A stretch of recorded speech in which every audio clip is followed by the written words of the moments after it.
ഇന്നത്തെ ടാസ്കിനുള്ള ഞെട്ടിക്കുന്ന പ്രമോയാണ് വന്നിരുന്നത്. അതായത് ടാസ്കിൻ്റെ പേര് രണഭൂമി എന്നാണ്.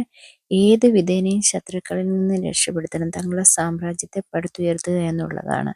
അപ്പം 4 ടീമും മിലിറ്ററി വേഷം പോലെയൊക്കെയാണ് ഇട്ട് വന്നിരിക്കുന്നത്.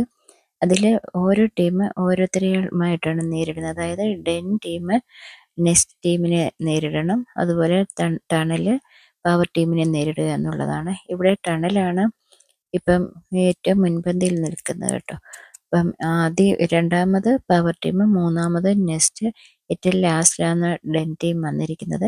അതായത് ഡെൻ ടീമിൻ്റെ ആൾക്കാർ നമുക്കറിയാമല്ലോ, അതിനകത്ത് ജിൻഡോ മാത്രമേ ഉള്ളൂ അല്പം ഇതായിട്ട് ഉള്ളത്, മറ്റ് 3 ലേഡീസാണ്.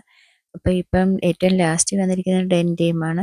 നമുക്കറിയാം ഇതിനിടയ്ക്ക് ബഹളമൊക്കെ നടക്കുന്നുണ്ട്. കാര്യം കുറച്ച് കളർ ബോംബുകളൊക്കെ വെച്ചിട്ടുണ്ട്. ഇത് എനിക്ക് തോന്നുന്നു ഇത് എറിയുമ്പം തങ്ങളുടെ ദേഹത്ത് കൊള്ളാതിരിക്കാൻ വേണ്ടി തടയാനായിരിക്കണം ഇവരുടെ ഈ മറ്റ് സാധനങ്ങളൊക്കെ കൊടുത്തിട്ടുമുണ്ട്. എന്തായാലും കണ്ടറിയാം ഏത് രീതിയായിരിക്കും ഈ ടാസ്ക് മുന്നോട്ട് പോകുന്നതെന്ന്. അപ്പം ശത്രുക്കളിൽ നിന്ന് രക്ഷ നേടണം എന്നുള്ളതാണ് ഇവർക്ക് കൊടുത്തിരിക്കുന്നത്.